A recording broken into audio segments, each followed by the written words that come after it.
Shameful. It's such Jonathan. a nonsense talking point. You should be ashamed of yourself. It's such a nonsense talking point, so I won't even so the UN's lying, the New York Times is lying, it is CNN is lying. The UN isn't saying it. Everyone's the lying. UN isn't saying it. The Except fact that you mentioned an organization. Mehdi Hasan debated a former IDF soldier on Piers Morgan Uncensored. Let's break down this debate from a media perspective. Seems to me that where we are is that Benjamin Netanyahu, having been very unpopular with Israeli people, following the attacks on Hezbollah, the pager attacks, and then following up with the strikes on the Hezbollah leadership and so on, he's suddenly seen a massive spurt in his popularity, and that seems to have emboldened him now to potentially go for broke. Piers Morgan begins by framing the conversation in a way that paints Netanyahu as the villain, as opposed to Israel and Zionism. Perhaps because Talk TV is owned by a Zionist who criticizes Jewish-owned media organizations for any press against Israel. Piers, we're in a very dangerous moment for the world. Anyone who thinks otherwise is crazy. I've spoken to Middle East experts who say they've covered the region for decades and they've never seen it boiling like it is now.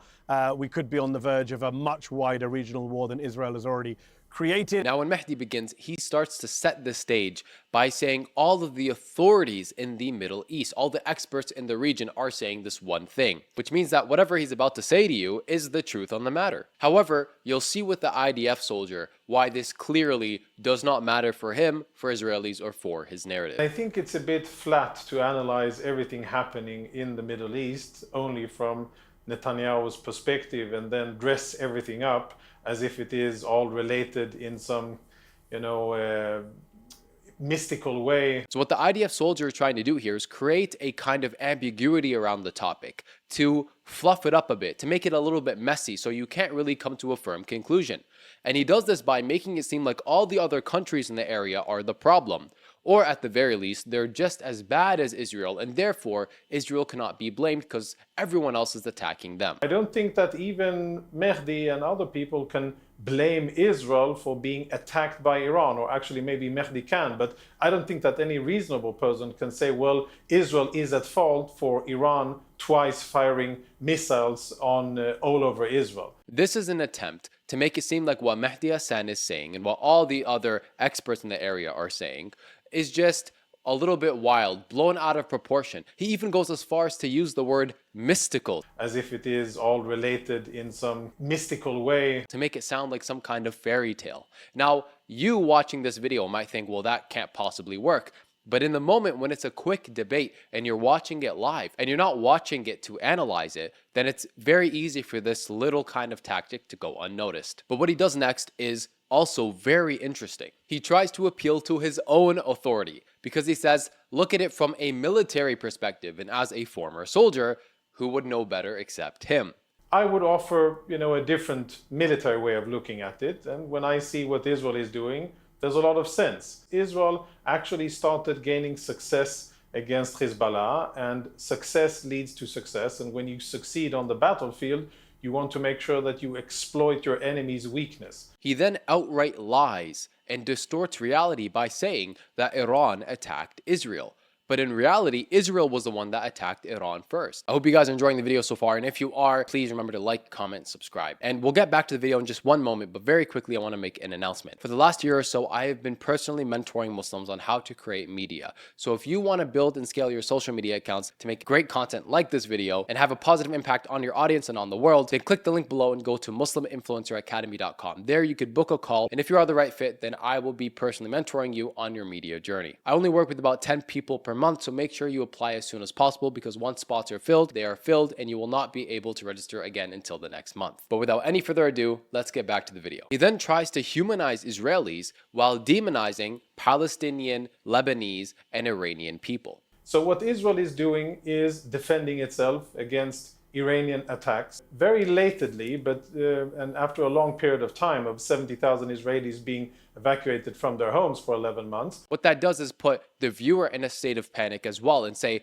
well, if I was in this situation, I would hate that I'm going through this. I would want to run to a bomb shelter as well, and I would hate these enemies for doing this to me, to my family, to my people. However, that is not a reasonable depiction of reality, because it blatantly ignores everything that Israel was doing to all those other people, which is, frankly, Quite literally 100 times worse, because they don't have an iron dome. People in Gaza don't have an iron dome to protect them.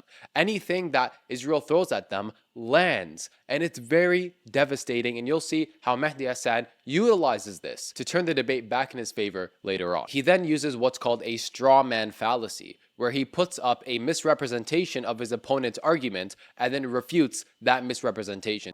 And to put everything within the Netanyahu context, I think it's a bit, intellectually lazy and flat, takes away agency and responsibility from all of the other actors that are attacking Israel. The Gaza and the Hezbollah and the Houthis and the Iranians and Iraqis and Syrians, all of these, they have no agency, they have no responsibility, they all are part of the Netanyahu show. I find that a bit hard to believe, and I think it's kind of a lazy argument to be making. This is done because he can't actually refute the argument, but he wants to appear to the viewers as if he is. So what he does is he paints the picture that Mehdi Hasan is using a intellectually lazy argument by saying no one else in the region has agency, has responsibility, and is at fault for anything that they do against Israelis, and that Israelis are only ever to blame. He's trying to make it seem like Mehdi Hasan just doesn't like Israelis and that he's biased towards Arab people. One is, a lot of those groups you mentioned have all said that their fighting with Israel is tied to what's happening in Gaza. Many of them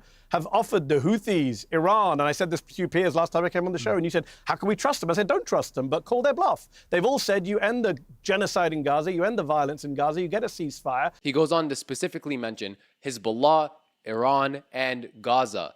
Gaza and the Hezbollah and the Houthis and the Iranians. He didn't say Hamas, he said Gaza. He's trying to elicit this understanding from his viewers that it's not just Hamas, it's all of Gaza, and therefore whatever Israel does there is somehow warranted and justified. But we've all seen Mehdi Hasan debate before, and we all know that he's not just going to sit back and let that slide. So let's take a look at his response. One of those groups you mentioned have all said that their fighting with Israel is tied to what's happening in Gaza. Many of them have offered the Houthis, Iran, and I said this to you peers last time I came on the show, and you said, how can we trust them? I said, don't trust them, but call their bluff. They've all said you end the genocide in Gaza, you end the violence in Gaza, you get a ceasefire. Now Mehdi begins refuting the idea that everyone else is to blame and that Israel has no blame in it, but before he could get too far, he uses the word genocide. And because he uses that word, his opponent interrupts him. This is the first interruption of the entire debate. And we will stop fighting with Israel. Which genocide? NBC The one News that reported, Hamas started on the 7th?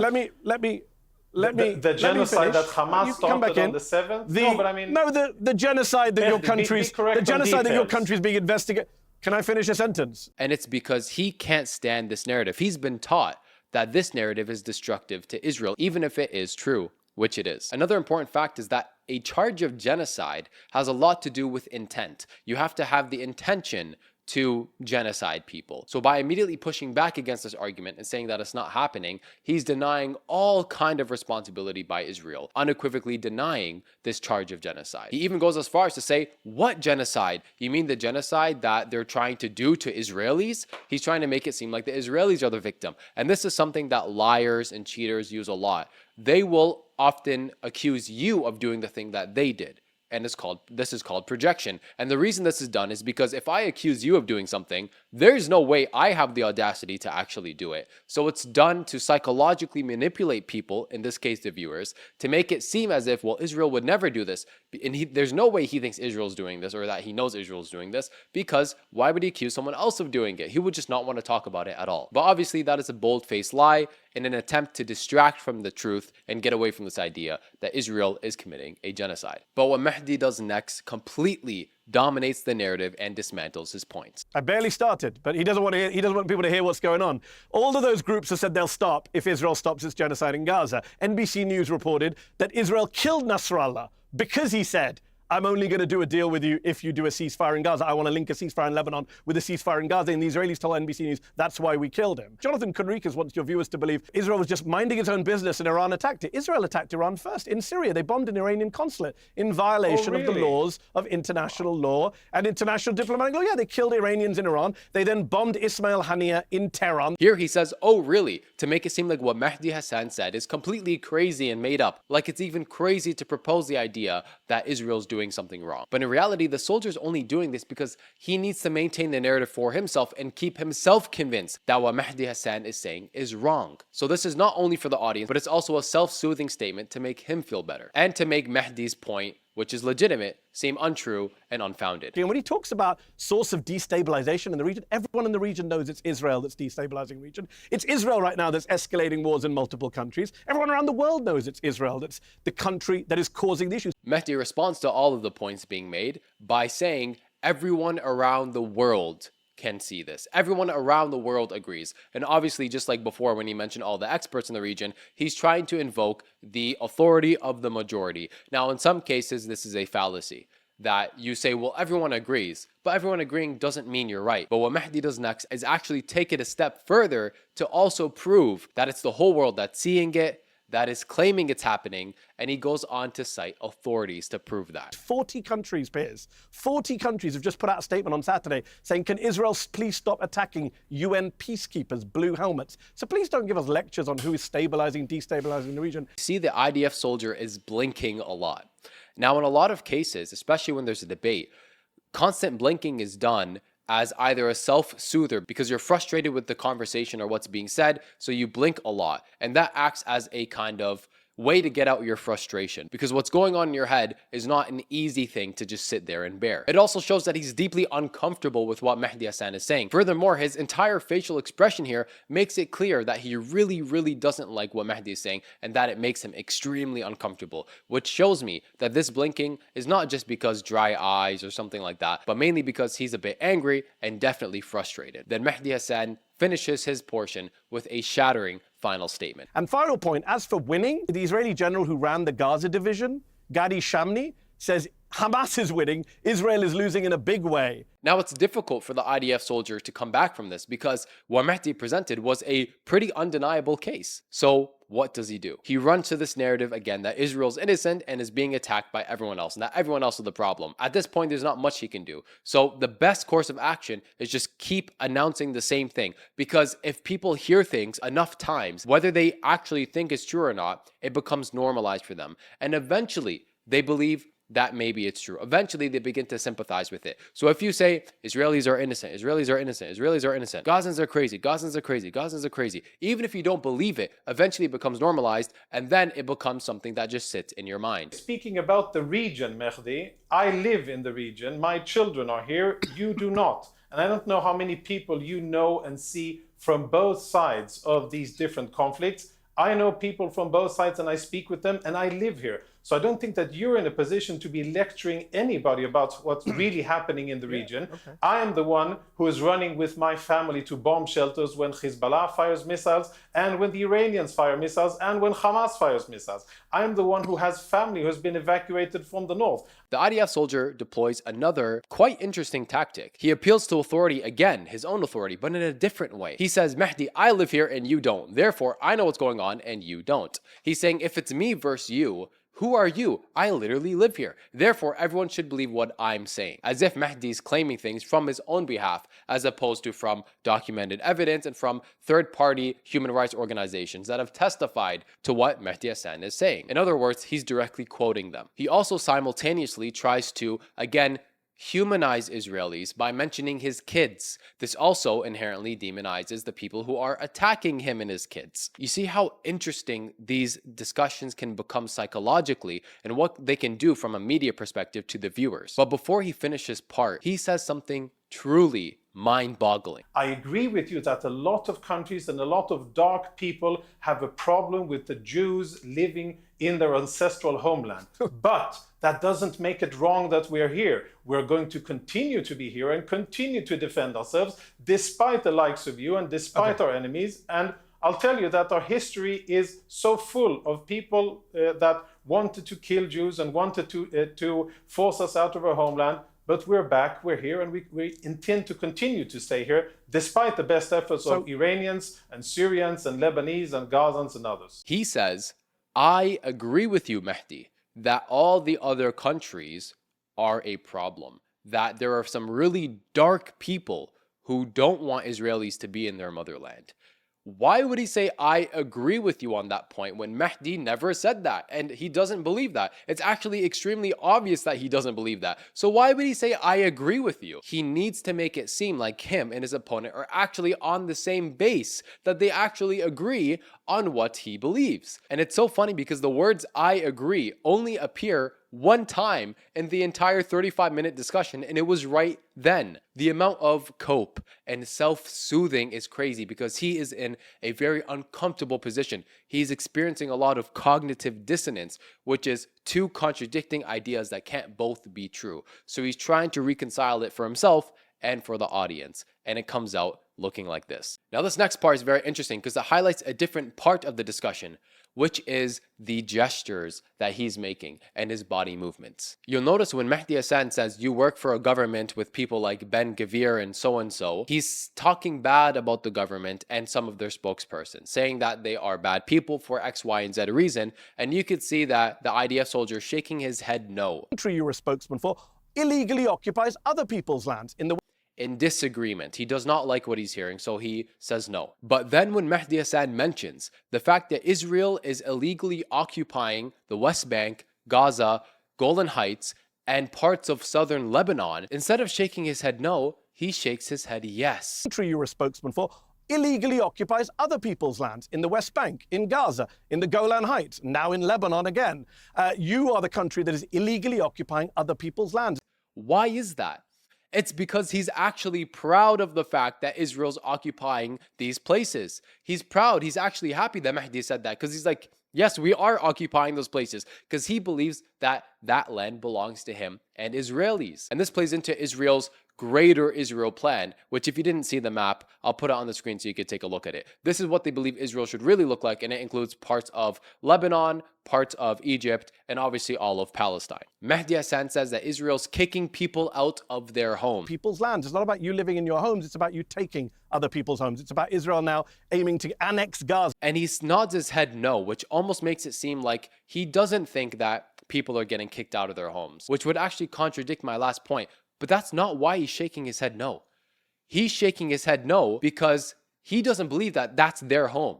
He believes he has a right to kick them out because it's an Israeli home. The land doesn't actually belong to Palestinians, so it's not their home. It really goes to show how Israelis think and how they view the situation, as if the entire universe revolves around them. What else can you expect from people who are not religious but still take the religious claim that they're God's chosen people? And then he tries a very common debate and argument tactic where he just keeps interrupting Mehdi Hasan. He takes every argument that's being used against Israel, tries to flip it and throw it back onto the other side and blame someone else. You only oppose attacks on Israel. You support attacks on non-Israelis. On Monday, let's say his name. Let's say his name. Shaban Ahmed, 19 years old. No. You don't get to interrupt me. Sorry, you do not get to interrupt me. You have to get taking the high ground on interruption. And in this case, he actually throws claims back onto Mehdi Hasan. Young man, Shaban Ahmed, was a software engineering student. You're the one who's can I finish my sentence, please, or is it going to be one way? And then Mehdi Hasan talks about the tragic story of a young 19-year-old man who was killed in Gaza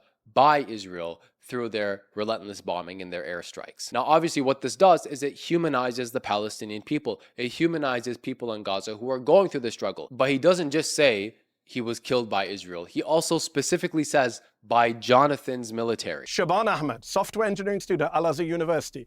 Jonathan's military destroyed his university, destroyed his house, displaced him, made him homeless 5 times over the past year. On Monday, the world, we all watched him burn to death thanks to Israelis bombing the area outside the hospital that he was on an IV, on a bed, in a tent. He burned to death. His mother died. 2 other, maybe 3 other people died. I'm not sure how Jonathan still comes on these shows and defends that kind of barbarism and open war crimes. I'm not sure how Jonathan sleeps at night watching people burn to death thanks to the military that he served and is now being investigated both at the International Court of Justice and the International Criminal Court. And this is done to directly link Jonathan, the IDF soldier, with Israel and the crimes, to kind of say, this man is not innocent. This man is not innocent, and his people that he's defending, they're not innocent. And then Jonathan does something very weird. He just goes on kind of an ego trip. Speaking about serving, and then I'll address the points that you've mentioned. Speaking about serving and standing up for something, I indeed served for 24 years in the IDF, and I'm a proud Israeli Zionist, and I'm a proud Israeli patriot. He also says that he's going to respond to all of Mehdi's points, then goes on some kind of like ego rampage, and doesn't actually address any of the points. He just does that, and he says that he will, to make it seem as if these points that Mehdi made actually do have a refutation, when in reality they don't. So he never actually refutes them. Then he goes for a personal attack against Mehdi, because what would shut down the entire discussion, other than, well, the person who I'm debating with has ulterior motives. Then Mehdi doesn't want to take this, obviously. So just like the IDF soldier interrupted him, now Mehdi interrupts the IDF soldier. You'll get to answer. Well, Jonathan, did you witness rape? You were a combatant officer. Mehdi, did you witness the rape of detainees? Mehdi, you will get to answer. You asked me a question. Mehdi, I'm not done. I'm not done. Don't ask me questions if you don't want answers. So now, instead of Mehdi being questioned, he's questioning the IDF soldier. Maybe you have ulterior motives. Maybe you're biased. Maybe you actually witnessed these crimes. Maybe you even partook in these crimes. And that's why you're defending Israel. Something you could take away from this is the IDF soldier trying to shift the focus onto Mehdi to also shift it away from the 19-year-old, the tragic story, from humanizing Palestinians. So Mehdi Hasan brings it back to the story of that 19-year-old to remind people, hey, that didn't go anywhere. You should still feel angry about it, and you should really sympathize with Palestinians. You serve the IDF, the Israeli military, which, as I say, is being investigated at the ICJ, and the ICC. You serve a military that has been credibly accused by the United Nations just last week by Israeli media, which showed videos of mass rape of Palestinian detainees. The New York Times this week reported that your military sent children, Palestinian children, as human shields into booby-trapped tunnels and buildings. Is that what you did, Jonathan? Can you tell us today, did you ever send a Palestinian child as a human shield into a tunnel? Because the New York Times is saying your military did that. The World Food Programme is saying your military is starving the people of northern Gaza. Did you starve people when you were in the military, Jonathan? What do you stand for? Starvation? Mass rape? Ethnic cleansing? Genocide? Every human rights group in the world says your military is an abuser of human rights. Now at this point, the IDF soldier is just kind of throwing Hail Marys. He tries to claim that both Mehdi Hasan and all the third-party human rights organizations that Mehdi Hasan quoted are just all biased, espousing rumors and unfounded claims. They're just throwing random claims in the air, and none of them are true. Let him respond. It's all documented. What you are saying, your list of false allegations and your list of nonsense that you are spewing out, everything of true, unfounded things, that the fact that someone wrote it doesn't make it true. All of these things that No, we saw people with white flags gunned down in front of our eyes. This is obviously a preposterous claim to make, as no other country would make this about all the other human rights organizations in the world. And now, because his tactics clearly aren't working, and it's so obvious that he's losing this debate, he directly accuses Mehdi of using tactics, and then directly accuses him of being an Iranian apologist. And I will continue to say it, despite for Hamas and Hezbollah and Iranian apologists like yourself. And I will continue to say it and know that I stand on firm ground. Now imagine you were the IDF soldier in this case. What would you do to try and defend your people, even though they're wrong, even though you're wrong, even though this is a very detestable point to make and detestable argument to make? What would you do if you were in his shoes? Because at this point, it's really hard to argue with what Mehdi Hasan has presented. I mean, all these human rights organizations, third parties, authorities, special rapporteurs, professionals, all basically saying the same thing. So here, the IDF soldier begins to slip up, and he basically says, well, you know, maybe they did happen by a few bad apples, but that doesn't mean the IDF is to blame. That doesn't mean they're wrong. That doesn't mean it's allowed. And you know what? We actually punish the people that do that. And there may have been other soldiers who did something else that was wrong and that they shouldn't do. Is it common practice? No. Is it something that is sanctioned by the IDF? No. And you notice his choice of words here are very, very, very tricky. He says they were not sanctioned by the IDF, meaning that there's no official writing saying that it's allowed or that they must do this. But that doesn't mean that it doesn't take place. That doesn't mean that IDF soldiers are actually punished. And what Mehdi Hasan does later is demonstrate exactly how this point was wrong. Then he does something detestable. He tries to take the story of the 19-year-old young man who was killed by Israel, and he tries to twist it to make you sympathetic towards Israel and against Hamas. He basically says, in reality, you can't blame the IDF, and Hamas is to blame for his death because there were Hamas weapons that blew up and killed him. Now let's take a look at how Mehdi Hasan responds to this outrageous claim. So first of all, that's false. Even the Israeli military hasn't claimed it was ammunition. There's a debate about what the secondary explosions caused. It could have been the gas cylinders that people were using. But the issue is you're bombing areas of tents and hospitals. You've bombed refugee camps, as Piers pointed out. You've bombed schools. As I've pointed out, and you've dodged, you bombed a Lebanese Christian town and killed 23 people from one family, including 2 babies. You've bombed UN peacekeeping soldiers from Ireland and Italy who are not Hamas or Hezbollah either. Israel is bombing people deliberately. We don't need your word for that. We've seen hundreds of TikToks, including my company, Zateo, that you happily mentioned earlier, put out an entire documentary interviewing Israeli soldiers and showing the TikToks of them bragging about their violence. So by the end of it, Mehdi Hasan makes it extremely clear that he is telling the truth. He quotes all the human rights organizations, and he makes it unequivocally clear that the IDF soldier here is blatantly lying. The lack of adequate response in the constant defamatory attacks against Mehdi Hasan made it obvious that the IDF soldier was in a clear loss. But as we all know, the best way to not lose the debate is to be on the right side of it. So I hope you guys enjoyed this video, and if you did and you want to see more content like this, remember to like, comment, and subscribe. Share your thoughts below and subscribe to the channel. I'm trying to get to 50,000 subs. Right now we're about 30,000, so I only need about 20,000 subs or so to hit that milestone. And as always, I will see you guys on the next one.